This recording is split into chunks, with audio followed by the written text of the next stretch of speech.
I'll just introduce myself again. I'm Debbie Schwartz, and I started the Facebook group Paying for College 101, and we also have a website called Road to College. And I would love to hear more about who is on this meeting. And I was going to say on this call, but it's a meeting. So if anybody wants to put in in the chat, like, where they're from, what year their student is. I assume a lot of people tonight have a student in 11th grade or younger, but always like to, confirm that. And okay. So great. Oh, twins. Oh, I wish you luck, Michelle. I mean, I will help you, but twins are always a lot to deal with during this process. Lots of people from different parts of the country, Maine, Pittsburgh, Buffalo, Florida, New York, fabulous, Maryland. That's great, all over the place. Great, wow. So this is a meeting, just like I'm just telling you, like the way it's set up. It's a meeting, it's not a webinar. I personally like to do these as meetings. I like to see people's faces. If you don't have to be on video, but it's nice in this day and age when we don't have as much interaction, or I don't have that much interaction with a lot of people. It's nice to see people's real faces. So that's, up to you if you want to put on the video or not. And you do come in muted. So if you can stay muted, that's helpful, because otherwise we hear the background noise. But if you want to ask a question, if you want to stop me in the middle, of the presentation, feel free to unmute yourself. You can also, ask the question in the chat, but sometimes it's hard and you can't always express what you want to say. So I'm perfectly fine with people unmuting themselves if you want to ask a question that way. Great. Well, Lynn has students in 11th grade, 10th grade, 2 in 9th grade, 6th grade, and 3rd grade. Woo, that's a handful. So, okay. So tonight is about merit scholarships. My other piece of housekeeping is this is recorded. I get that question a lot. It is recorded. So if you have to leave early, you can watch it later. If you want to just rewatch it, at another point, that's fine too. Just give me like a day to kind of get it, uploaded and trimmed and all that type of stuff and sent out. So either like tomorrow afternoon or definitely by Saturday morning, I'll send the email with the link. And this is actually, I've done this a few times now about merit scholarships. I will probably do a few more of these, because not everybody can make it at different times. So anyhow, I see that in case you have to leave, don't feel badly. You'll be able to get the information one way or another. My other news, just so that you know, and you'll see it on the presentation, is that this these presentations and some other special offers are actually sponsored by College Ave Student Loans, and they are a student loan company that I've actually been working with for probably the past 3 years. Whether or not you need a student loan, that's, a different story. And we're going to, help you through this process. And even though you might do everything the right way, you still may need federal loans. You still might need a little bit of private loans, but we're going to help minimize that. And if you do need private loans, definitely College Ave is a company to look into. They have built their loans in the process to really try and take the stress out of paying for college. When that time comes, which for everybody here is probably over a year away, we do a lot to educate families about the whole student loan process. And that's why I personally love working with College Ave, because they also understand the value of educating people on the process. And that's why they are a great partner. So I just wanted to let everybody know and thank them for all their support. Okay, so I'm going to jump in. Let me just tell you, every time I try and be as concise as possible, but sometimes I just there's a lot here. And so, I probably will go past the hour, past 9 o'clock, but, we'll try and move it along as fast as possible. But again, don't be afraid to ask questions, because the purpose is that, you get as much information out of this as you can. Okay, let's go. I'm going to share my screen.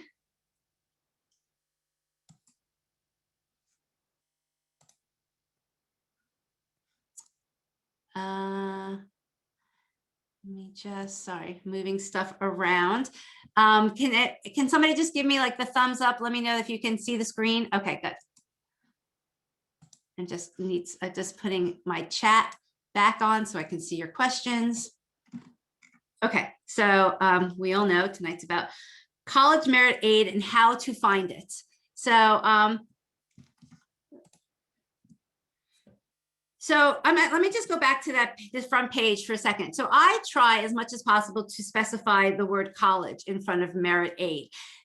There's a lot of terminology in this space, in this process, that I still find, I know that people find confusing, and I don't blame you, because it's just not clear. So the word aid isn't clear, right? The word merit is used in lots of different places. And so I use the word college merit aid to differentiate between merit scholarships that students might get from private organizations, or even from the National Merit Scholarship, contest that happens. So this is money that colleges are giving families, and then a lot of other ways to think about it, which is not which is a valid way, is that in some ways it is a discount, right? So they are saying our sticker price is X, but we're going to give you this merit scholarships. They're not, some colleges give merit scholarships to just a few students. Some colleges, ask students to do applications to get the money. Other colleges are kind of using it really as a across the board discount to everybody who's not getting need-based aid. Is that bad? Are those colleges, does that mean that that college is a bad college or a lesser college? Not necessarily, but that's the pricing strategy that they had to use to honestly get, people into or get enough students into their college. But the majority of merit scholarships are offered based on a combination of your students' GPA and test scores. A lot of schools have gone test optional, so we're going to talk about that. But it is to recognize your students, accomplishments. Colleges have learned a little bit of the marketing trick, right? It feels good if your student gets a scholarship, it makes the family feel good, and hopefully it gives you more incentive for your student to want to attend that school. I used to come and let's listen to this. It's a college merits webinar. Okay, sorry, I need to, I'm just going to try and mute everybody. Okay, there you go. Sorry, I had to get my controls set. So the good thing to know about merit scholarships is that they are renewable. And so the reason why I bring that up is that is a big differentiation between if you're going to get merit money or need-based money. The best is that you can get a combination of both if your family, qualifies for need-based aid. But if you don't, actually, if your student is awarded merit, most of the time that merit money is for 4 years, but you have to be careful and look at what the requirements are associated with the merit money. It's usually, a GPA at the college. And sometimes the GPAs are very reasonable. They're 3.0. Other times, actually, the GPA could be, a 3.5. For some students, that's doable. For other students, depending on their major, that, might be something to consider, because the worst thing, in my opinion, would be that you and your student decide that they attend a certain school. You're sending their student because you can afford it based on merit money, and then they lose their merit money like partway through the school. That's a tough situation to be in, because all of a sudden the school, becomes not affordable, but your student is already, partway through. So that's why I think it's really important to know what those requirements are to keep the merit scholarship money. Sometimes this is what I call is in the fine print, right? So I used to work in, if you guys could not use the the markup tools, that would be great. But I used to work in financial services, and I used to say the most important information is in the smallest type. So always look in the fine print, and make sure you know what the college is asking of your student to keep that money for all 4 years. Oh, and the last point is that merit money, usually they give you a dollar amount. It's going to be the same amount for every, for all 4 years.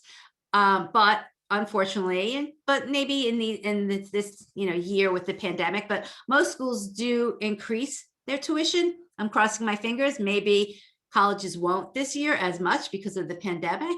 So I bring this up because I also want to encourage students or families that when you're looking at college costs, and this is maybe a little bit further down in the process, that you look at what it's going to cost you for all 4 years, not just what's it going to cost me for that first year. And so you're going to factor in that you might get merit money, but you should also factor in that the merit money is not going to increase, but the tuition is going to increase. Okay, so let me tell you. So actually, one thing I forgot to say before I started. So this is the way I do the presentation. I'm going to tell you about the different types and what merit scholarship is, the different types. Then I'm going to show you a tool that we have that you can use and describe the different data that we pulled together to help you find the merit scholarship. So it's kind of like in 2 parts. The first part is just giving you background on merit scholarships. The second part is how you're actually going to find them.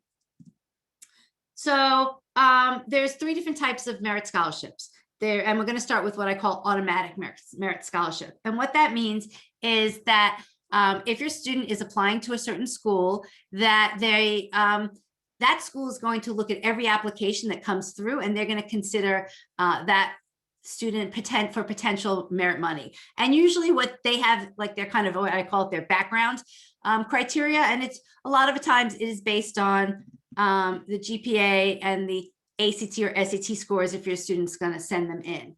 And it's not, you don't have to be like, there's this concept, or people think my student has to probably be graduating in the top 10 to be eligible for a merit scholarship. That's not necessarily the case, because each school, right, has their own criteria. Each college has their own criteria of the type of students they're looking for. And there's a whole range of colleges with all different types of stats and all different ranges of students that they're looking for. So even if you feel like your student is, I hate to say it, but, I don't want to label anybody, but if you feel like your student is more average or they have a B average, there is still colleges out there where they can receive merit money for. But this is the searching part that we're going to talk about later. Usually, not always, but usually schools that are offering what the automatic merit money share that information on their websites. I think it's nice. Of course, it's nice when they share that information on their websites. It makes it all easier for us. And usually they'll share it in a grid, which I'll show you some examples for. Sometimes, hopefully, or I don't know, you guys can like raise your hand and tell me if you're familiar with net price calculators. But basically the net price calculator is on every college website. We sometimes shorten it and just say NPC, but so colleges are required to have net price calculators on their websites. The government requires that. That's good. That's a good requirement. But the not so good side is that they're not always completely accurate. These calculators. I still say give it a try, but you'll know if the calculators that tend to be more accurate are the ones that are asking you more questions. And if the calculator is asking you for your students' grades or your students' test scores, then it's likely that calculator is factoring in merit money that it's going to include in the estimated price that it gives you. So definitely worth doing the net price calculators. Just kind of understand the value of the information that it's giving you. Okay, so here's an example of a Miami University, of a school that shares their information on their website about what criteria you need to have to get the merit money. I wanted to just show you like the 2 different examples because things have changed, right, since before COVID and now. So on the right is what Miami University used to have on their website in 2020. So in 2020, they broke it out based on a combination of what ACT you had and what GPA you had. And then they gave you, you know, the big dollar amount that you would be awarded. And this was automatic. So you just had to apply, you would fall into one of these tiers, and that would be the money that you could expect. In 2021, a lot of schools went test optional. So Miami changed what they shared on their website, but at least they're sharing this information, and they are only breaking it out by GPA. I bet you if you're sending in your test score that they're probably still considering it, but you know, because a lot of kids couldn't take the tests, and you know that they couldn't rely on that as going forward. And you kind of the categories are somewhat similar. Believe me, they've done a lot of kind of math in the background to figure out what these breakout levels are between GPAs. And then actually the other thing to find out more information about, and unfortunately this is a school by school issue, and I see Simone's asking, what if your school doesn't issue a GPA? Good question. So the issue with GPAs, right, is that each high school is calculating it differently. They're calculating a weighted versus an unweighted, and how they weight it is different than other schools. And then even colleges have their own ways of calculating GPA. So I've started to tell people that you should probably call the colleges that you're interested in and ask them directly, how are you calculating the GPA? Are you calculating it? Most colleges are just like calculating the GPA with their core subjects, you know, like the science, the English, the math. They're not including arts or gym and things like that. So that's pretty standard. But I would ask them, some colleges just take exactly what the high school provides them. Some are recalculating it unweighted. Some are calculating it with their own different weighting system.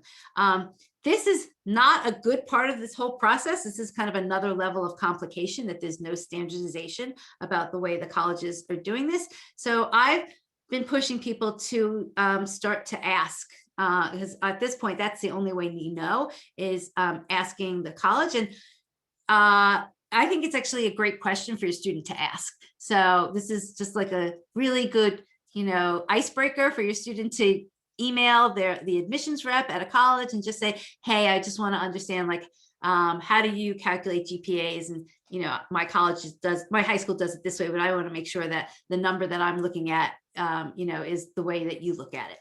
And so the question, Simone, you asked about, what if your school doesn't issue a GPA? Even if your school doesn't issue a GPA, I'm assuming that they're issuing, you know, numbers for the classes, or they're issuing a letter. And so, you know, the schools and you can use, you know, just the actual grades for the course to calculate your own GPA. Okay. So here's another example of a more traditional chart or grid at Michigan State University. So on the vertical, they had the test scores, the SATs, ACTs, and on the horizontal, they have all of the GPAs. And, you know, you kind of just find your test score, you find your GPA, and boom, you know, again, kind of what bracket you're in and how much money you're going to receive. Even though Michigan State included test scores on their grid and on their website for 2021, they also made it pretty clear that if you applied without a test score, you would still be eligible. So they probably have, you know, in the background, a variation of this table that is just going off of GPA.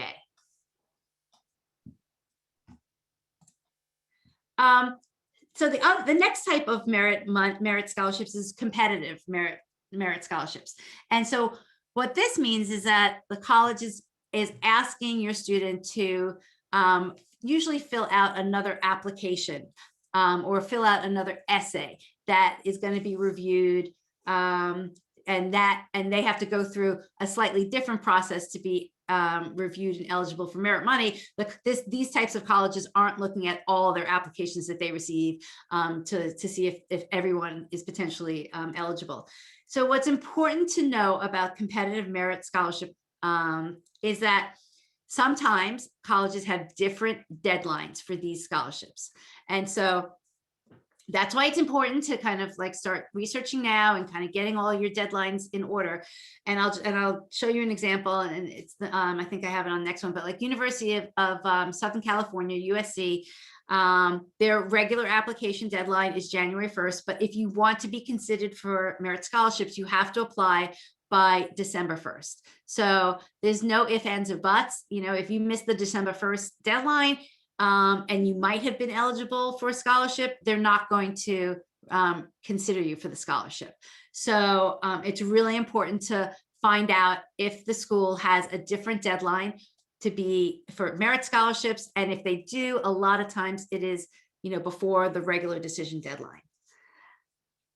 And sometimes these scholarships, sometimes they list the money amount on the websites and sometimes they don't.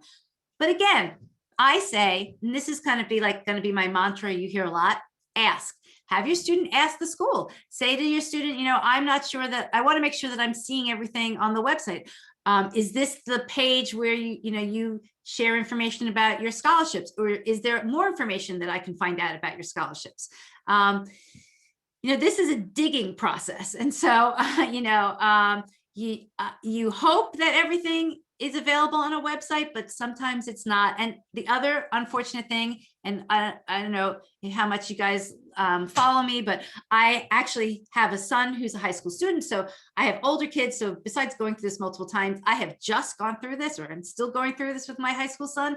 And we spent a ton of time, more so than with my older kids, looking at college websites in the fall because we couldn't really visit, right? And it's unbelievable the difference between the varying degrees of what college websites look like. Some are really good and they're easy to navigate and they provide you all the information, and others look like they haven't been updated in 10 years.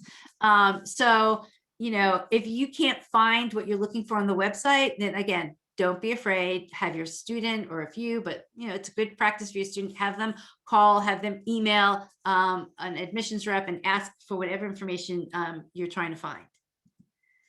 Okay, so this is just an example of competitive merit scholarship. On the left is the example for USC, where they highlight that their deadline is December 1st, even though their regular admissions deadline is January 1st. The other school on the right is BU. And the reason why I highlighted is that sometimes some colleges, do things differently. And BU, for example, they were highlighting, I'm sorry, the reason why I was showing the BU example is that they didn't take test scores this year. And so, but what they did instead is highlighted that, they said, though test scores are not required, students who submit test scores for these scholarships typically have, a test score of between 1,500 for an SAT and 33 for an ACT. So they were telling you kind of like a little slide. They were saying it's not required to send in a test score, but this is the quality or the caliber of student that usually gets this type of a scholarship. So here are the examples that show you that you have to fill out additional information to be eligible or be considered for these merit scholarships. So American University makes it clear on their website that you have to fill out a separate application to be considered for certain of their merit scholarships. And I forget which school I have on the right, but the example I wanted to show on the right was that this school actually is saying, once you submit your application and then you have an account on our portal, in the portal, you'll find more information about different scholarships. So that's like a different way that school is handling it. They kind of want to get you to apply first. And then once you apply, you'll see other merit scholarships. The other way that some schools are doing it, and I'm seeing a lot more of it this year, is that they are accepting students, and after they are accepted, they are saying, hey, in addition, there are these other scholarships opportunities that you can apply for. So that's good and bad. You know, it's nice to know that there's more opportunities once you're accepted. Some of the students that that's happening to, they are honestly, you know, that they're finding this out in January. They're a little burnt out, having done a lot of essays, and these schools are now asking for more essays. But they're doing it because they know that the money potential. So again, I would ask each school, if it's not obvious on their website, like, how are you handling merit scholarships? And at least if a school that your student applies to is handling it that way, where they're actually not allowing you to apply until after you're accepted, at least you'll know ahead of time to expect that. Okay, and the last type of merit scholarship is something, you know, called, you know, just based on talent, right? So some schools are giving out merit, you know, if you have a talent in the art, in music, dance, theater, and usually these schools are asking for, you know, an interview, an audition, you have to send in a portfolio.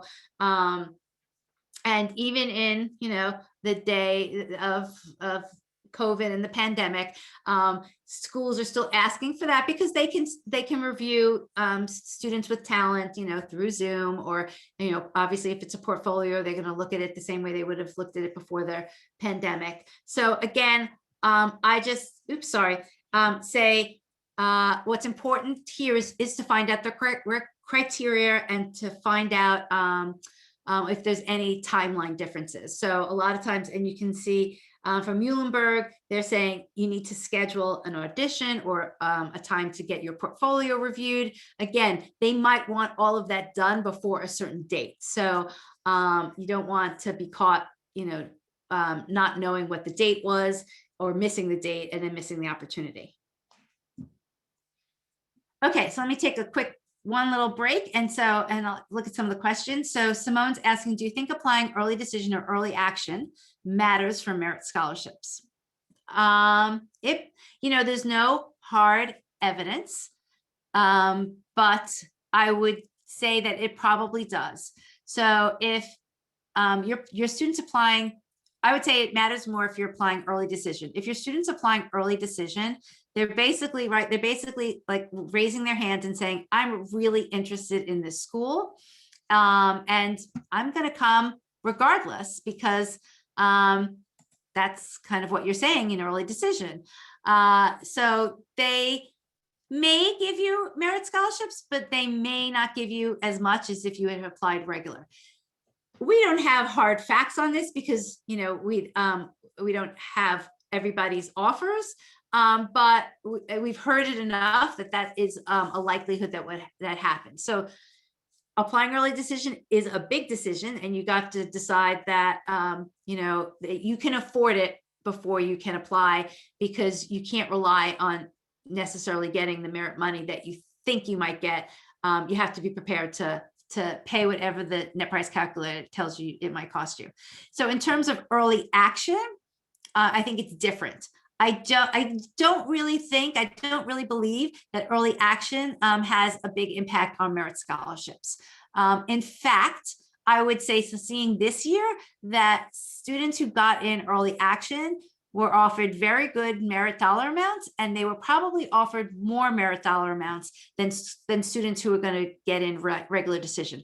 And this is kind of my opinion or hypothesis. And the reason why is because schools are trying to get students to commit as early as possible. So if you applied early action, you don't have the same, you know, quote, binding commitment, but you're obviously showing that you're interested. And if they give you a good merit dollar amount, they're hoping that, well, maybe I can get that student to say, I'm willing to accept and, you know, not continue with the rest of the process, or just accept earlier than the regular May 1st deadline. So I don't think that applying early action has as much impact. I think you'll get the same amount of money, maybe even a little bit more, because they want you to commit earlier. Do you happen to know if any out-of-state junior colleges offer merit aid? I can't honestly, Ron, say I'm totally familiar with that, but I can look into it afterwards. Okay, any other big questions before we move on?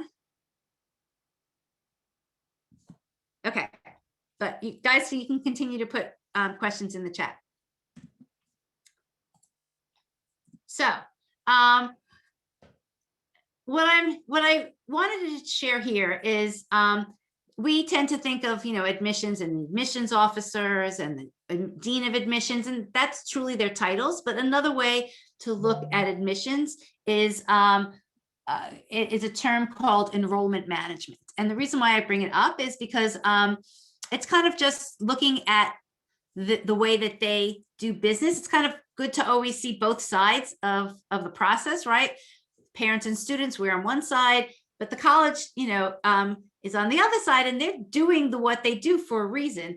And if you view the admissions office as, in the term enrollment management, that's, exactly what they do. If you're thinking from a business standpoint, they are almost in a way, marketing managers or business managers that are responsible for bringing in a certain amount of revenue.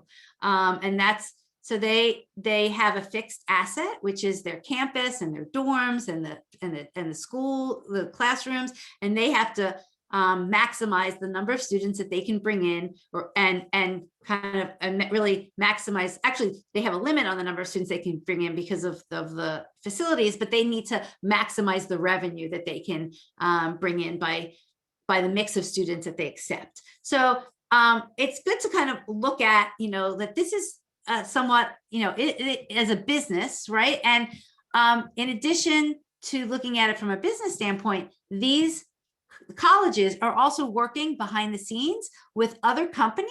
And the two biggest are, one is called Ruffalo Noel Levitt, and the other is EAB. And these are, companies that are helping them create algorithms. They're looking at data related to your family, to your student, how your student interacts with the college, and they're pulling all of this information together, and then they are recommending to the college, this is the type of student you want to attract, and then these are the different prices you should offer to different types of students. Again, this is just maybe to enlighten you that this is, what's happening. It's not willy-nilly, the different merit scholarships that students are being offered and why certain students are being offered different dollar amounts. And then the other thing I like to kind of make people aware of is I kind of say that student information is the currency, right, of college admissions. They are looking for data on you and your student, however they can get it. Of course, they get it from the College Board, and that was a big thing this year because the students couldn't take the test, so the College Board couldn't sell your information, and so that hurt the colleges. But they are looking at, where you're searching for information, how you're interacting with their own website, if you respond to emails, if you open them. They purchase additional information on you to kind of understand the location and the neighborhood that you're from. And so I just like to make people aware that these things are happening. In particular, I put in under EAB that EAB just actually in the fall purchased two companies. One is called CapX, which if you're familiar with searching on the web, that's like a big college search site. So they are combining all of that search information, with all the college information. And then EAB also purchased a company called UVisit, which is a good company. It's a company that, a website that you'd go to kind of see a lot of the virtual tours. But I just want to make people aware kind of all the connections behind the scenes of what's happening with these companies. It's not as innocent as it's, as you think. Okay, so now we get to the part about, how are we going to find merit scholarship? And what I like to tell people is that it's really, when you understand the process, it's really not that hard. But understanding the process and the fact that you guys are here tonight means that you can take control of the process. And taking control of the process is making sure you understand how it works, making sure you understand which schools give out money and which schools don't give out money, and we'll show you how. It's understanding the terminology. It's unfortunate that it is so complicated, but the more you put your arms around it, the more you become educated, the less scary and really the less complicated it becomes. Okay, so that's what I said. How do you take control? You learn about the process, understand the timelines. Timeline and deadlines are so important. So oh, again, what I sometimes say is that if you miss a deadline, you know, it's not great. It's not the end of the world. But the problem is the more deadlines you miss, the less flexibility you have in your choices and just the less options you have. So that's why the earlier you are in this process and the more you do upfront, you just have more options when it comes time for your student to make their choices. Okay, so I'm going to stop sharing this and switch to another screen to show you a tool called College Insights. And let me just, yeah, so let me just tell you a little bit about College Insights before I pull it up. So when I got involved in this space, and I noticed that there were a lot of different sources of data that actually could help people understand colleges and do better research. But the problem was that they were all separate. So there's the government has data on colleges. There's something called the Common Data Set, which I'll talk about a little bit more, which is interesting. And then there's other licensed data, but it's all spread out, right? And so what people tend to do, like some families, they would spend honestly probably like a month kind of looking up every school, gathering all their data so that they could, you know, make a better decision. And so what I did with College Insights was pull these different data sources together so that you guys don't have to be digging for data. You could just be using this tool and you know, searching and then, you know, and then digging in on schools and spending more time, you know, asking the schools questions as opposed to kind of gathering all this data. So the three main sources of data, actually there's 4 sources of data that I'll tell you about. One is called, is the government data. It's a source called IPEDS, which the reason why I like to tell people about it is it's government data, it's free. There's nothing to hide about it. In fact, the consumer-facing website for the government data is called College Navigator. Maybe some of you guys have been on it. And if anybody, you know, likes to really fool around with data, they can actually go to the IPEDS website directly, and you can download your own data sets if that's something of interest to you. But most people don't want to go that far. So that's, you know, one set of data. What's good about it is that the government requires from any school that they give any school that they give federal money to, that school needs to provide back all of its data in IPEDS. And there's like a ton. I'm going to say there's like 300 different variables. That's good to have that much information. What's not good is that there's usually like a time delay or a lag in how timely the data is. And that's, you know, partly the way the government works. It's partly the way the college is given the information. And so so that information could be like 1.5 to 2 years old. It might be the best out there, but it's delayed. Here, let me spell, sorry, that in the chat. Somebody's asking about that. So it's IPEDS, and the government website is called College Navigator. But if you also just Google IPEDS, it will bring you to the website where you can use the data directly. I think it's NCES, something like that. So that's one source of data. The other is something called the Common Data Bank, the Common Data Set. And I can't see everybody, but I'm just curious if somebody types in the chat if they're familiar with Common Data Set, yes or no. I'm just kind of curious. Yes, great. No, okay. So the people who are familiar with it, have you actually looked up a common data set for a particular school? Anybody who said yes, tell me if you've actually looked it up. Always, good. Yes, for all schools. Okay, good. So, so for the people who aren't familiar, I'll just give a really quick review. So the common data set is information that colleges are asked to provide from three, it's a consortium of 3 organizations. It's US News and World Report, Peterson's, and the College Board. And so the common data set information is the information a lot of which is used to create the US News and World Rankings. Whether we like them or not, that's like a whole nother discussion. But looking at the common data set, information is actually pretty fascinating. So as the name implies, it's actually a common set of questions. It's a common format that colleges input their information in. So if you go to I see Lisette's been doing a lot of research because she even knows which section to look at. So and then I'll talk to you a minute about that. But if you Google any college, and actually let me stop sharing. We'll go to a college. We'll Google a college. Somebody type in a college that they're interested in looking at.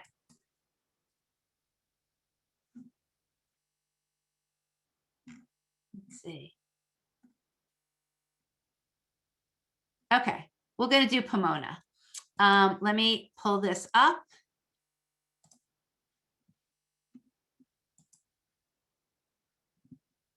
Okay, let me share my screen.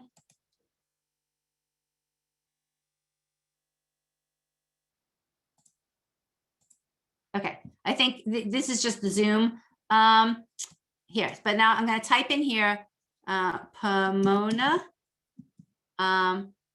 common data set. Okay, and easy enough, it comes up. I find it easier just to do it in Google than to go to the college website directly. So let's click on it.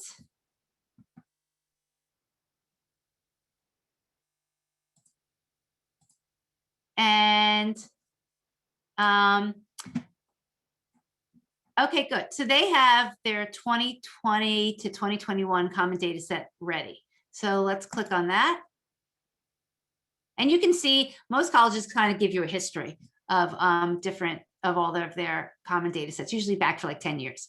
So this is, let's see, yeah. So if you went to another school's common data set, it's gonna look just like this. It's usually just a PDF. It's not very pretty. You have to kind of scroll through the whole thing. But there's different sections that are really interesting. This is their information on enrollment. They break out, by different ethnicities, who's at the college. This is who's getting, different type of government grants. So there's a lot of detailed information. And when you look at this enough, as Lisette had pointed out, you kind of know which sections are of most interest to you.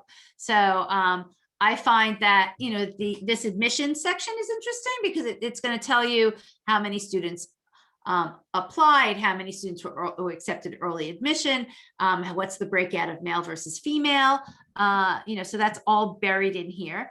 The other thing that's really interesting is C7, section C7, and this tells you what's most important to the school.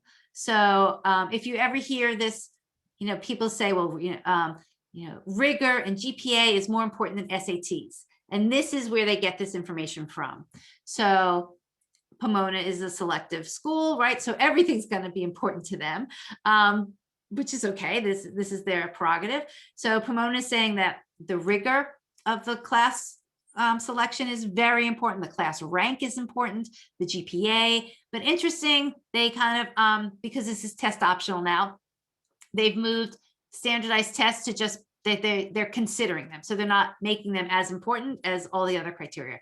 The essay is important, the recommendation is important. Pomona is saying that the interview is considered in some schools, not, a small percentage. Some schools, the interview usually isn't very important, but the interview could be ranked as important. So in some schools, that interview is higher up in the criteria. This is kind of interesting that they said geographic residence is considered, but not as important to them. So this is really, you will see a slight varying of this section from school to school. A lot of the more selective schools are kind of going to have it similar to this. And then kind of as you go down levels of selectivity, some of these areas of what's most important changes. So that I think most people will find interesting. There's a whole breakout of SAT and ACT scores by, percentiles and different ranges. Okay, so I just wanted to point this out. So some schools, give a breakout of GPA. This is C11. And a lot of other schools don't. And I'm just going to point this out when I talk about how you search later on. And even though a lot of schools have gone test optional and GPA has become even more important, it's become also a sticky point because a lot of schools don't report their breakout of GPAs. And then there's also the whole issue about how the GPA is calculated. So it's become, even though it's on some level good that students don't have to take SATs, it's also become a little harder to do good research because we don't have the same type of data as we did with SATs and ACTs. Okay, and then I'll just scroll through I'll get to section H because that is where a lot of good information is. If you're looking for, we at section 8, financial aid. So a lot of good information here for both families who have financial need and families who don't have financial need, because this is the section where it tells you how many students received need-based aid, how many students received how many students who did not have need-based aid received merit scholarship, and what the average dollar amount of the merit scholarship is. So it doesn't tell you straight out. You have to kind of do your calculations. It just gives you the number of students, and then you have to calculate the percentage. But it's all here. It's section H. Maybe it was. I think. Let's see. It's somewhere around here. Oh, yeah, section H2A. I'm just going to read it. Number of students in line A, which is further up, who had no financial need and who were awarded institutional non-need-based scholarships or grants. So actually, this is a pretty interesting example. Pomona. Pomona is a school that does not give merit scholarships. Plain here, it's pretty clear.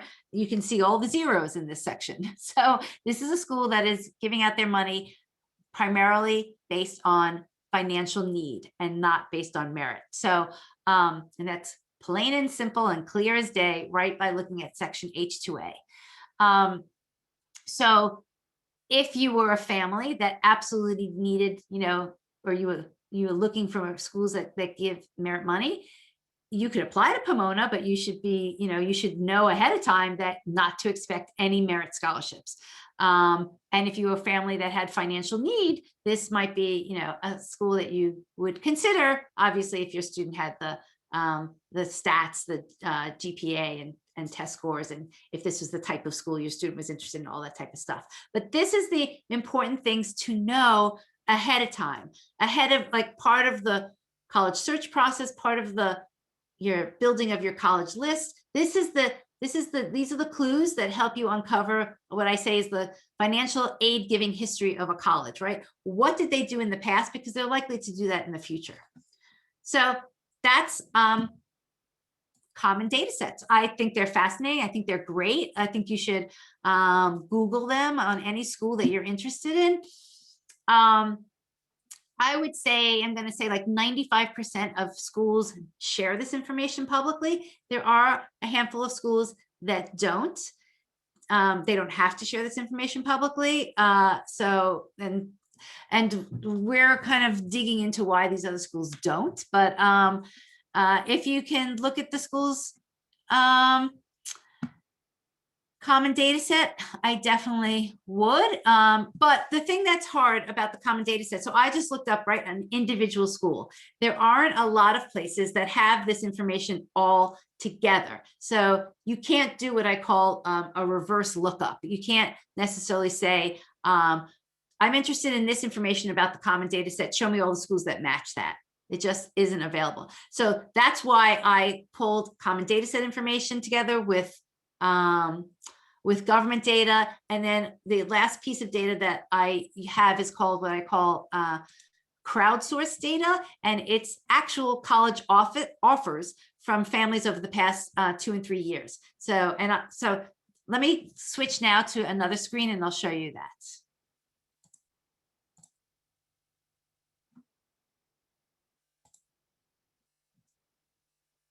Okay.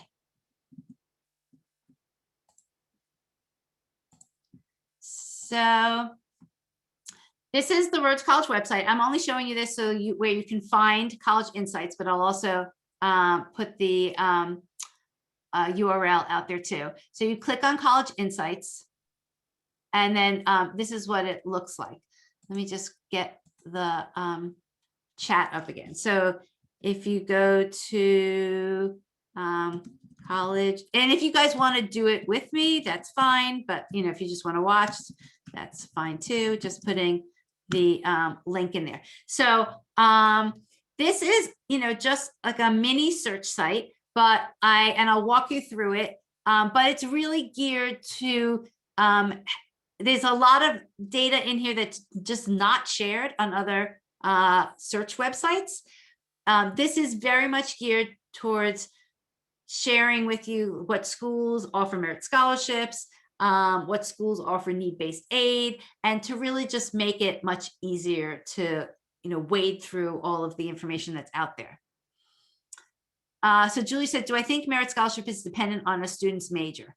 Possibly. It possibly could, or they could get more money, more merit money, depending on the major. And again, think about it from the college standpoint. Oops, I think I put this in the wrong place. Sorry. The college is using merit scholarship money to attract certain types of students. So if they want to get students in a certain major, they might give that student who's applying in that major more money. So it definitely could be a connection between the major and getting merit scholarships and getting more merit scholarship than a different student. Okay, so let me just log in. Sorry, and while I log in, so somebody is asking, do Ivy Leagues offer merit scholarships? They do not, and it's a pretty simple and easy reason why. They just have enough applications that they can choose and pick from, that they don't need to offer merit scholarships to attract a certain type of student. They are attracting all the students that they want to have. What they do provide extremely generous need-based aid. If you're a family that would be eligible for need-based aid and your student has the stats to get into it, those schools can be extremely generous, but you know, for a certain type of student and for a certain type of family. So Lisette, you're saying that Cornell gives merit scholarships? I'm not as familiar. I've actually never known of a student getting merit scholarship, but I'd love to hear more. So, so if you want to share later or here, that's great. I'd love to hear more about what type of merit scholarships Cornell's offering. Are they offering it to incoming freshmen, or are they offering it once you're there as an existing student? Okay, well, oh, yes, so maybe, yeah, so it could be the public part of Cornell. But I'd love to hear more, Lisette, so definitely, you know, send me an email about it. So this is the way College Insights works. There's two ways you can search. You can search by putting in a specific college. So if you wanted to put in, we'll put in Pomona. You can, you know, I'll put in Drexel because I'm in Philadelphia. So you can put in any number of specific colleges you want. If you hit search, it's just going to show you information from those colleges. Pretty simple. The other way is if you want to do a different, like a more of a filter, and you can choose one of, you don't have to, you can choose some of these things to filter by, or you can choose, you know, all of them. And I purposely only have a few filters here.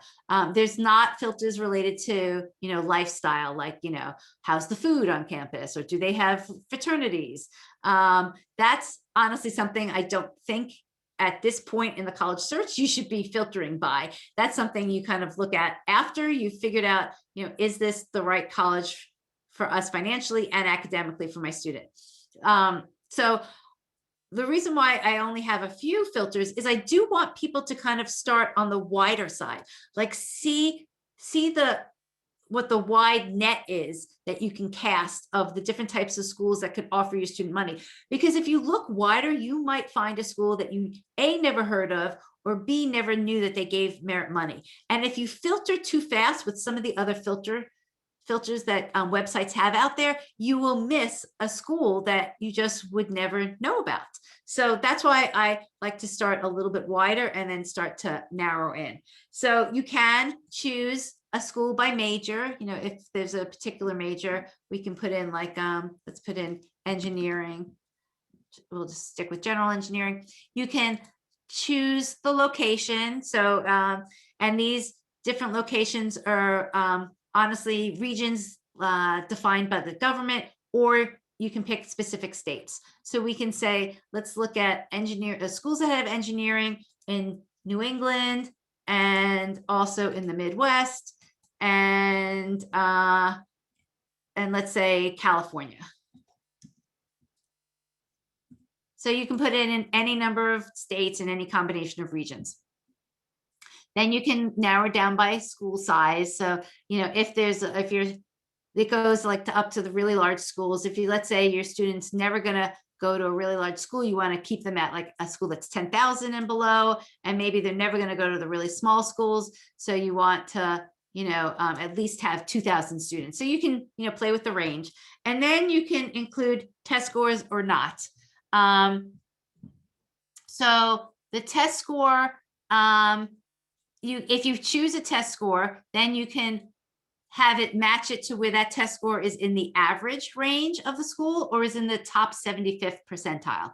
And I think that that's what's different. A lot of other search sites don't give you the top 75th percentile for you to do that searching, because if you want to find a school where that is most likely to give your student money, your student needs to be at the top of that range for that school. So you want them to be in the top 25th percent or at the 75th percentile and above, because colleges, again, think back to the business model. Colleges are using their money to attract school students that they want to have, and they're going to attract like the higher end or higher quality student for that school. So that's why if your student matches that higher end, you're likely to get the merit money and get more of it. Do I happen to know the income range? Well, let me look at these questions afterwards. Let me go a little bit further on the searching. Okay, so I'm actually not going to put in a test score now. So let me go talk a little bit about the whole test optional. And maybe your student's never going to have a test score because they're not going to take the tests. You can use this tool without putting in a test score, and I'll show you how. And I'll send you these two charts, and I think that this should show up. Yeah, there's some different conversion charts online that say if your student has this GPA, they're likely to get like this ACT or this SAT. So you can use your student's GPA and convert it to a potential test score range. So that's another thing that you can do to use the tool. So let's say I'm just going to put in a range just so that we can see. Let's just say 28 to 32. So we are looking for schools with engineering as a major that are in New England, Middle East, the Mid East for the East Coast, the California. Let's actually put in also, we'll put in like the Southeast. Yeah. And, kind of, not too small, not too big, and are in this 28 to 32 ACT range. Okay, so wow, so there's only so this kind of tells you quickly how many schools fit that criteria. So there's 20 schools that fit that criteria, and then we have these tabs on top that help you quickly like filter faster if you want. So of those 20 schools, 17 of them are test optional. 20 of those 20 schools are giving merit scholarships. 20 of those 20 schools are giving need-based aid. 9 of them are early decision. 8 of them have early action. And the favorites are just like if you were to click and like a school, it saves it as a favorite. So you know, I'm going to click on merit scholarship, but you're going to see the same 20 schools because it's the, you know, all the schools here are offering merit scholarships. And then let me show you, I'm going to go through all the data that's here. And you can sort any of these fields. You can, you know, that's what these arrows are. You can do ascending or descending sorts. So, but I'll quickly go through some of what the important data is that I think there is that you should look at, and then we'll start like sorting some of the columns. And let me say that the data that we have here, we did research with families who were doing their own, you know, versions of this, and they were doing their own data gathering. And so this is really from parents saying, you know what, this is the data that I was looking at anyhow. And that's why I think it's important. So I just want you to know, we didn't kind of just pick these pieces of data here and there. It's actually what, you know, most parents wanted to look at to make these decisions. Okay, first column is just a cute little icon to tell you whether it's a private school or a public school. Everything, oh, so the schools here with the columns are public, and the little price tag is private. State, region, that's self-explanatory, number of undergraduates. And then we just give you a breakout of the percentage of male versus female. Student faculty ratio gives you a sense of, you know, how large the classrooms are going to be. Sophomore retention rate, people find kind of interesting. It's basically saying, obviously, what percentage of the students from freshmen are coming back as a sophomore. Any good school is going to have, you know, at least an 80% or above. The other thing I say about this data is it's kind of like clues of a puzzle. So if you see something that you know, like I said a good retention rate would be 80% and above. Here's UNC, right? And it's saying they have 73%.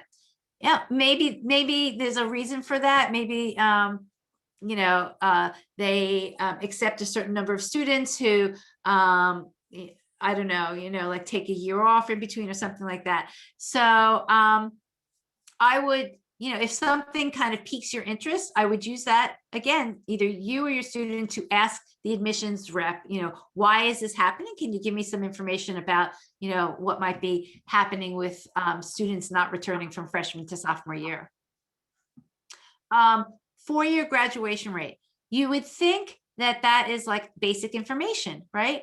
Well, if you have started doing any searching on other websites, I would be careful and make sure you understand what graduation rate they are showing you, because the government only requires that colleges share their 6-year graduation rate. So they may on their website show you, the college might show you their 4 and their 5 and their 6-year graduation rate, but on other search sites, it's not clear. You'd have to check to know if they're sharing the 6-year graduation rate or something else. So I only show the 4-year graduation rate because to me, that's what's most important, right? I don't really want to know about the 6-year graduation rate because my student hopefully is not going past 4 years. So, so that's what I would focus on. And, you know, in this, we're, you know, talking about merit scholarships, right? Well, merit scholarships are 4 years. So if your student is going for a 5th year for whatever reason, then that's going to be an expensive year because they're not going to have merit scholarships for that. So that's another reason why you want to go to a school that's really helping and supporting your kids to graduate in 4 years, not 5 or 6, because those 5th and 6th years can be very expensive. Oh, good question. What if your student is in a combined program that is 5 or 6 years? That actually might be a special case. And in that case, the schools may, you know, offer merit scholarship because they know it's a combined program for 5 or 6 years. But, you know, there's no guarantee. That's a great question to clarify if your student is applying for any of those types of programs. When we call this college to get information, is the best number to call admissions office? Is that usually obvious? Yes, I would. In a lot of what we're talking about right now, I would call the admissions office. I would also, usually the colleges have different regional reps for that work in the region that you live in, or at the school your student goes to. If you can't figure that out from the website, I would tell your student to call the admissions off. I'm sorry, they could start with their school counselor, because the counselor might know who the admissions rep is, but they can also call the admissions office directly and say, I go to this high school, I live in this area. Is there a certain admissions rep that I should be sending my questions to? So I would personally start with emails before calling. Maybe I might have been using the word calling, but I really meant contacting them and contacting them through emails, because I think they'll respond better and faster that way. Okay, so 4-year graduation rate, that's, important thing to look at. Average high school GPA. So this goes back to why didn't I put a filter by GPA? And it goes to the unfortunate fact that not every school, fewer schools provide all of the detailed information about GPAs. As you can see here, like Trinity College is not sharing. It's not purposeful. They just maybe haven't collected a lot of they just don't have the GPA information that they're sharing publicly. So if you looked at all of the schools I have, there's a fair number of schools that just do not have GPA information.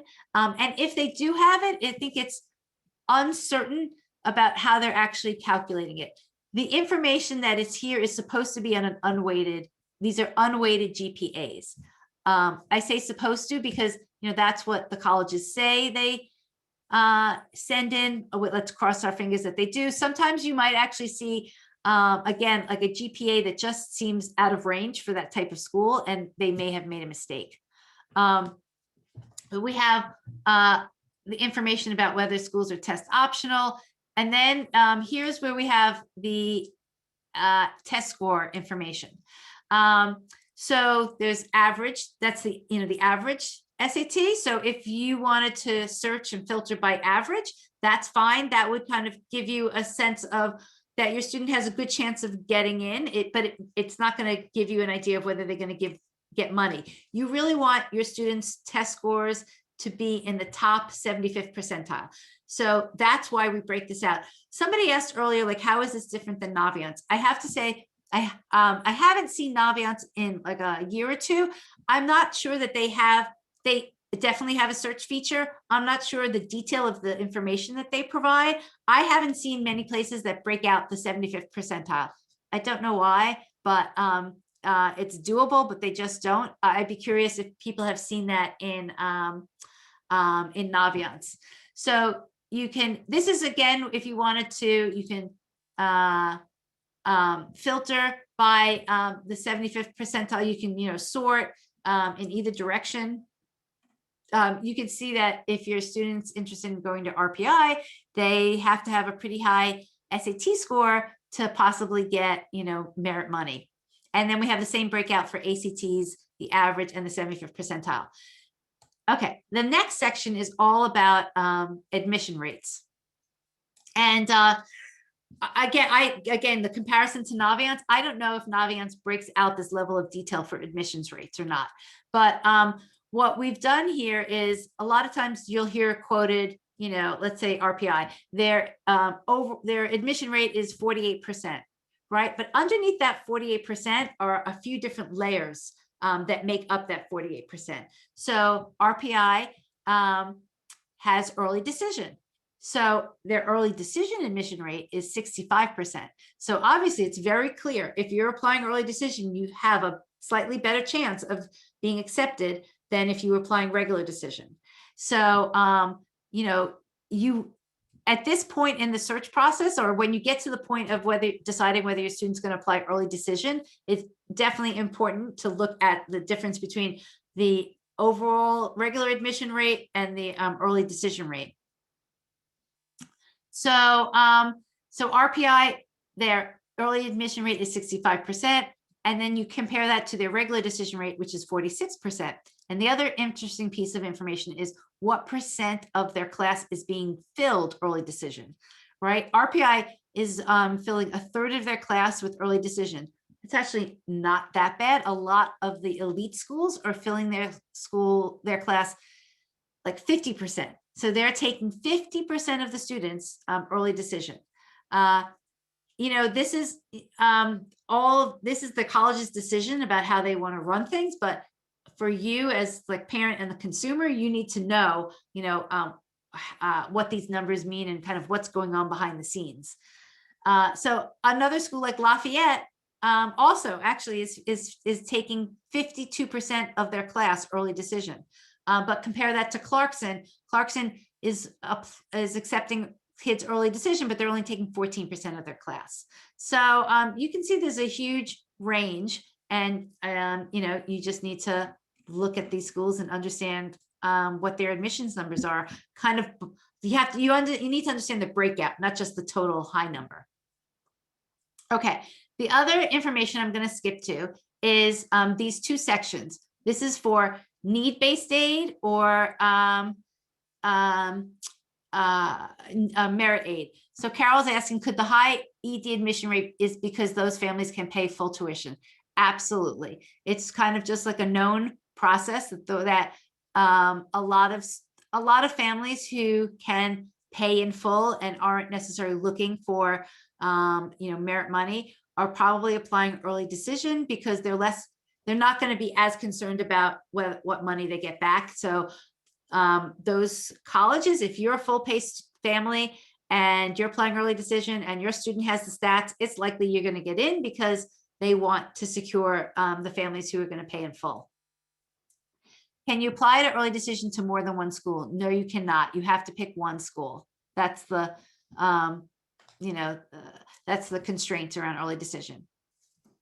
Okay, is this data as of 2020? This is data as of last year's admissions class. So this year's admissions class obviously hasn't finished, right? Because we haven't gotten in all the stats. We do have stats for early decision of this year, but we didn't include it because, quite honestly, then you would be looking at apples to oranges because well, we could include it, maybe as an addendum, but we didn't include it in here because all this information is from the same year. And so we couldn't break out what the regular decision rate would be versus the early decision rate because you'd be looking at data from 2 different years. And and one other question that comes up a lot is, when is this data updated? So most of this data, honestly, does not change throughout the year. It just changes once a year when colleges finish up their admission cycle and they update all of this information. So that usually tends to happen from May on, because that's when the colleges get all their information. And usually the places where we actually license some of this data from have it available in like July. So end of July, beginning of August is when this information gets updated. But let me tell you one other thing that I've just been thinking about the other day. So because of all of the test optional schools, the number of schools that have gone test optional, and then you saw I'm sorry you've seen in the news, all of the applications, right, that some schools have gotten. Like the number of applications have just skyrocketed at some schools, and other schools has actually decreased.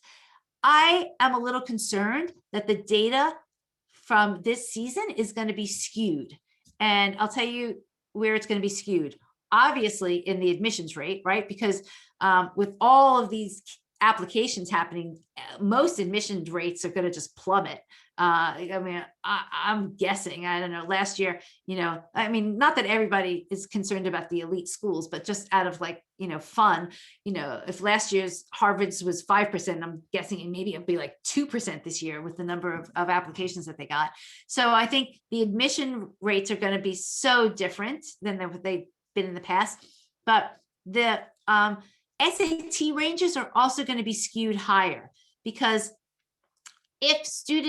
most students, if they were, if schools were test optional, the students who sent in their test scores were going to be students who felt good about their test scores. So whatever test scores the schools have on whatever test information that they have, it's going to be from kids that performed better than probably kids than the larger range of kids that they've had in the past. So I only say that because, and again, this is my hunch, don't have the numbers yet, but when we have the numbers, we'll check. If that's the case, I actually think that the information that's here now, which was more representative when the schools were not test optional, it might be better information to use to search with than the information we're going to actually get from this admission seasons, which is going to be skewed in lots of different ways. Just my opinion. I'll tell you more as the numbers come through, but just something to think about. Okay, getting back to what's on the screen. So there's two sections here. One is for need-based aid, one is for merit aid. So if you're a family that might receive need-based aid, and this is the quick and dirty way I would tell, I would I would do your EFC. I can send links in the email that I send after this. There's somebody in our Facebook group, George Schneiderman. He made a great spreadsheet, really good spreadsheet that you can use to calculate your EFC, and it's very visual, so you can kind of see areas that you might want to, if you have the chance to change your numbers, you can kind of fool around with it. So I would calculate your EFC in lots of different ways that you can do that, and I'll send that information. I would take my EFC and I would compare my EFC against the total tuition, the cost of attendance of a school. So these two columns, in-state and out-of-state, right? Most of the schools you're going to look at the out-of-state is the same if you're a private school. If your EFC is higher than the cost of attendance, there's no way you're not going to get need-based aid. If your EFC is less than the cost of attendance, so let's just take Santa Clara that's up here, this second one. If my EFC is 30, making that up, and the cost of attendance of the school is $75,000, then the difference between my EFC and the cost of attendance is $45,000, right? And if this is a school, so that would show that I have $45,000 of financial need to this school. And then let me scroll back. If this is a school that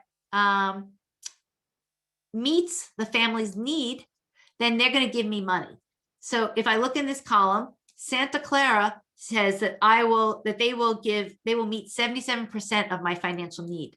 So in theory, Santa Clara would give me 77% of the $45,000 that I've shown them that I have a financial need for. So that's the quick and dirty, how you can figure out if you have financial need. You would look at the difference between your EFC and the cost of attendance. And then you would say, does that school meet any of the financial need, and what percentage do they meet? The more generous schools, as you can see, Lafayette, meet 100%. So if my student was going to Lafayette or got into Lafayette, then Lafayette would be giving me $45,000 of financial need. So that's, that would be great. I still might not be able to afford the $30,000, but that's, another story. Okay, so that's the way, and then so as you can see, and then there's a column that says what percent, or what's the average need-based award that they give out. Obviously, you can see Lafayette is generous. They're giving out, $51,000 on average to families with need. And then here's the information that's different. We have what we call crowdsourced information. So these are actual offers from families from the past 2 years that went to these schools, or their student was accepted at these schools. So if you click on it, it opens up. And actually, I forgot. The way that this is working, we actually are showing you any offers that have come in this year as well. So these are offers. These are offers of students that got offers like for this admission season. And it says what EFC range that they were in, what state they were from. See, a lot of these students didn't give in any SATs or GPAs. They only gave in, they didn't give in SATs or ACTs. They only gave in GPAs. These obviously were all coming from early action. A lot of these were need-based because we're looking at the need-based ones. And then you can also look at last year's as well. So some schools we have a lot more information on. This is just a sampling, but there are schools that we have like 30 or 40 offers for. Okay, and then moving on, we have similar columns for the for students who do not have a financial need. My guess is that that's the majority of the people who are on this call are families that aren't going to get need-based aid, but obviously the cost of attendance is still very expensive to afford, and you can't afford the sticker price. And so you're looking for a school that's going to offer your student money, merit scholarship, a discount off of that cost of attendance. So the numbers I would look at is, so this first column says, how many freshmen are at that school who don't have a financial need? So this goes back to somebody asked about, does the students who pay in full, do a lot of those get accepted early decision? I mean, this number kind of tells you, honestly, like a little bit about the social economic makeup of the student body there. So let's look at Lafayette. So Lafayette is saying that 65% of the students who attend Lafayette do not have financial need. So that means, 35% of them got some money, but 65% of them would not qualify for any financial need. And Lafayette is only given 8% of those students who don't have financial need any sort of merit money. So Lafayette is a great school because they give 100% if you have financial need. It's a great school if you are eligible for financial need. It's not such a great school if you're looking for merit money. They're giving a small percentage of students merit money. This is where you'd have to find out what type of merit are they giving, or is this an additional scholarship you have to fill out? Is everybody considered for it? And of the students who are getting merit money, they were giving, on average, almost $28,000. So, these again are the columns that I would sort. Same thing, Trinity College, 51% of the students do not have a financial need, and they're only giving 2% of them any sort of merit scholarship. So I'm not saying don't apply, but you should recognize if you're going to apply there, your student is very unlikely to get merit money. So you want to find the school like, let's look at it, Loyola University of Maryland, where 45% of the students do not have need, but 72% of those students without need are getting merit scholarship money, and the average is $20,000. That's the average. There's definitely students who are getting more than $20,000 and some that are getting less. So that's a school, I would look into. And then these other two columns, if you click on, and I'm not going to click on it because it'll pull me away, but if you click on this number 7, it will bring you to the actual web page at the college that talks about their merit scholarships. This is just to save you time, so you don't have to search for it. But the more interesting thing is, again, this crowdsourced information. So if you click on it, this is for Loyola. Again, this is this year's offers. You can see what students are being offered, a full range. Students are being from, let's see, on this page alone, we see the high is 30,000 to the low of 20,000, 33,000 to the low of 20,000. Let's see if there's anything higher on the next page. No, this looks like the highest is 30,000, at least of what we've gotten so far of the students that they've given early action. So, and then you can kind of compare a little bit and look at the, there might be a reason why some students are getting more than others. It might be geographic, that they're trying to pull in students from different areas. It might be based on the test score range. I mean, this student, has a 4.0 GPA. They gave in their SAT. That's why they're probably getting it on the high side. So this information, I find it's interesting and it's directional. So it just gives you a sense of what type of actual offers students are getting. And, let's see, last year, a similar range. It looks like they didn't give anything higher than 33,000, which kind of makes sense if you're looking a quick glance against these numbers and what the average was that they said that they gave out, which was about, this is Loyola, which was 20,000. So, this gives you a chance to look at the numbers that the school reports, and then actual numbers, the actual offers that the students provide. And then as you continue on, there's just other information you might be interested in, like, does that school give credit for APs? Because that's another way that you can save money. If your student gets a good enough AP score, they would be able to, some schools are giving credit for that. Some schools are just letting you place out. Does the school have an honors program? Do they have an honors college, a co-op?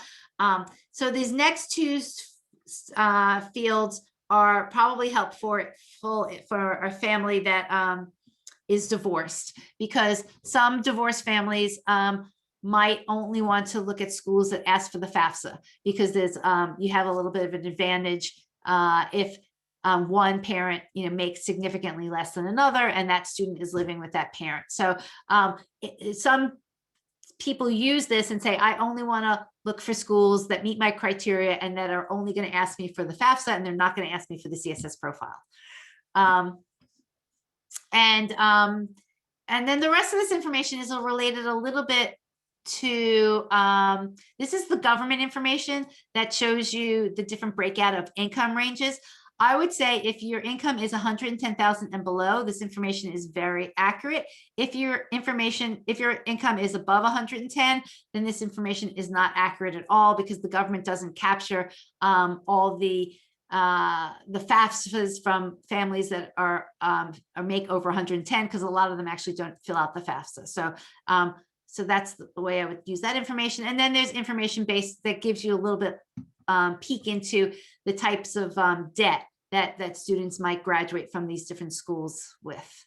So this was a kind of a quick and dirty to kind of get yourself acclimated to data and to using this. And one thing is I wanted to share, as another like freebie is that college. So I think people were asking, you can use College Insights two ways for free. You can go to it and you get 3 free searches. So you can do any types of searches you want. Or College Ave Student Loans is also offering you to use College Insights. You get the first month free. And if you want to try that, you can use the code first month free, and your first month will be free. So that's another way you can use College Insights. So let me go through, see what type of questions we have. Is this tool free, or do we have to pay for it? So I just explained that. Free for 3 searches, or if you want to get the first month free, then use the first month free code, and that's easy enough. How reliable is iPad's data reported? Good question. I would say that question about how reliable is iPad's data is the same question I would say is how reliable is common data set information. There is nobody who is checking this data, meaning, the government, if the college says we award, we give out on average, our average merit scholarship is 20%, $20,000. We have no way of really knowing for a fact whether that is true or not. There have been cases over the past, 5-10 years where they've found out that some colleges, some have accidentally given in wrong information, and some have purposely given in wrong information. So that's something else. I've actually had people using College Insights and call me up or email me and say, the numbers at this school just look really wrong. Like, I just don't believe these numbers. And we look into it, and they're right. The numbers are strange, but they are the numbers that the college reported on their common data set. And so probably in that case, and I can't remember which college it was, it might've been Cornell College. That college probably made a mistake, or whoever was entering in the information made a mistake. We actually reached out to one college, we just never heard back. So if you see that numbers just don't make sense to you, email me, let me know. We'll look into it. We may not be able to find better numbers, because if we can't get the college to tell us, then we don't know. But we'll make sure, we'll check if it's a mistake on our end or not, or if it's a mistake from the college, and if we can get better information from them. Okay.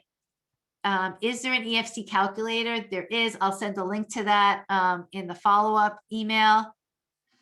What do you do if your EFC is skewed by business income from businesses you own? Can you go back to the school and explain it in more detail? Yes, you can. You can explain that.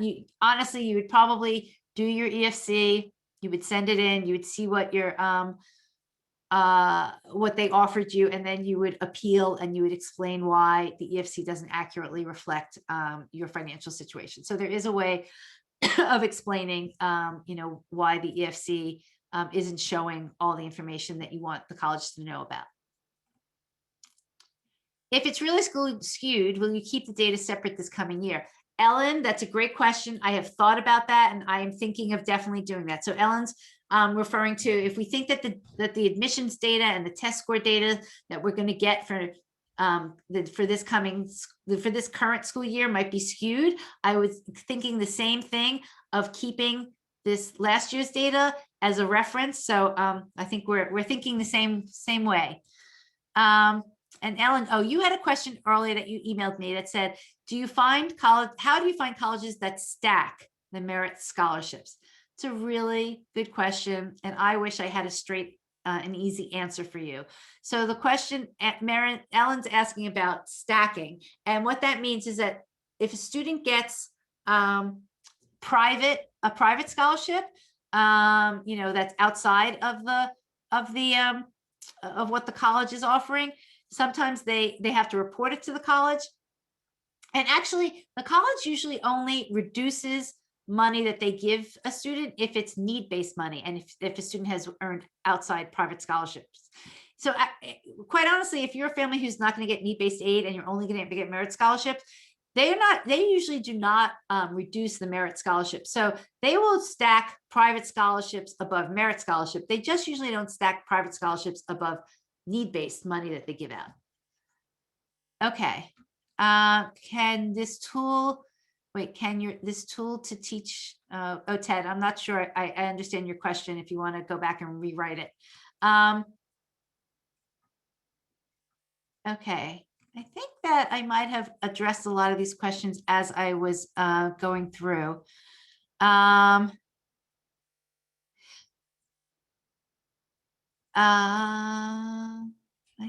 just looking. I think a lot of them are answered. I'll probably go through them more detailed after we get off. Let's see, Stephanie's question is, better to apply to many colleges or better to focus on applying to a few and apply to outside scholarships? Good question. So I think another thing that has happened this year, and it has, there's been a trend over the past few years, or that we know that students are applying to more and more colleges. And I think if you're a family that is looking for merit money from different colleges, you're probably better off, honestly, applying to a larger number of colleges. Again, it's to this whole cast a net, right, theory. So you want to cast a wide enough net because you want to see all the different types of offers that colleges will give your students. So if you're looking for merit money, you're kind of in the position, I would suggest that your student apply to more schools than they might if they didn't need as much money. You know, maybe 10, maybe 12, because you want to see the different offers that come back, and it's a whole nother like phase of the process, but you might want to use those offers to be appealing to different schools and asking them to match other schools. So you want to have that range of colleges in your students' college list. And actually, along that same line, some people include 1 or 2 schools on the college list, which they call like our leverage schools. And they are schools their student, you know, might be interested in, but is not as interested as other schools, but they know that if they apply there, there's a very good likelihood they're going to get in, and there's a likelihood that they're going to get good money from that school. And so if you have 1 or 2 of those schools on the list and your student gets accepted and they get a good merit scholarship from them, you can then use that offer to show a different school where either they might not have gotten as much money from, to say, hey, will you match this other school? So think about that when you're creating your students' college list. So Sundar is asking, how does College Insights compare to the US News and College Resource? Good question. They probably, I think I looked at that like a while ago. They probably have more data on like the softer areas, like, you know, about you know, which schools have fraternities, or, you know, can you live on and off campus? They have a lot more of that information. They definitely have information related to admissions. I do not think that they break it out as detailed. I think it's all about the level of detail that they provide. I just don't think they go at that level of detail. I also think it's a little harder to sort and compare, and so to do research that way. And they don't have crowdsourced information. I know for a fact they're not showing you any real college offers. Okay, one last quick thing I'm going to show you guys. This doesn't really have that much to do with College Insights. I just want to show you one more offer. Oops. So I think I'm back to my slide. Can you guys see the slide? And I just wanted to tell you about one more event that I'm doing. It's a week from this Sunday. It is with Jeff Salingo. I don't know how many of you are familiar with Jeff, but he wrote an excellent book, which I encourage you to get. It's called Who Gets In and Why. This book came out in the fall, and Jeff spent a year at 3 different colleges, actually in the admissions office, you know, seeing exactly how they run the process. And it's a great book to understand even more detail about the admissions process. But we are doing a 3-part series with him, where he's going to go in detail about everything that he's learned, and he's going to bring guests in. In fact, actually, he just told me today that his first guest is the head of admissions at Georgia Tech. His name is Rick Clark. So, oh, Tracy said, that's so funny. That's in my shopping cart. Get it. It's a great book. And anyhow, so we're doing this 3-part series with him. Again, thank you to College Ave. They are actually they're sponsoring it so that the first session is free to anybody who wants to sign up. So, oh yes, I have. So if you want to go to the URL, it's roadtocollege.com/jsalingo. And you also type in the same code, first month free, and you get the first month free. And then there's 2 other sessions if you pay for ahead of time, which are pretty reasonable. And this will be a pretty intimate setting with Jeff. He'll be like sharing a presentation, but then he'll be answering a lot of questions. And then he also has a guest as well. So I think it's going to be great. I think it is perfect for your you guys here who are families with 11th graders, or if you're a family with the 10th grader. This would be like the quick and easy, enjoyable, entertaining way to really learn about how the whole college admissions process runs. I'm going to show you one other book. I don't have anything on my slide about it. This also came out actually about like 2 weeks ago now. It only came out. The author is Ron Lieber. I did a Facebook Live with Ron. I've known him now, honestly, for probably about 5 years. This is a great book that tells you all about the money side of merit scholarships. There are great chapters here about how colleges determine their merit scholarships, how they are working with these inside consultants. And then you can get a peek into how the whole appeal process works. Honestly, these 2 books, if you read these 2 books, I mean, you will be an expert yourself. These 2 books tell you a ton about how this whole process works. So I have to tell you, I don't always feel like I have a lot of time to read books these days, but these were both very enjoyable books to read. They were easy. They were a little fun. Jeff's is entertaining. Ron's is entertaining, and he has a little like humor to him, so he's a little sarcastic. So it's fun to read that as well. Great. Stephanie says, I have both books and I have learned a lot. Perfect. So that's all for tonight, guys. Trying to think. I don't know why I'm stuck on my Zoom. Oh, here it is, to stop the share.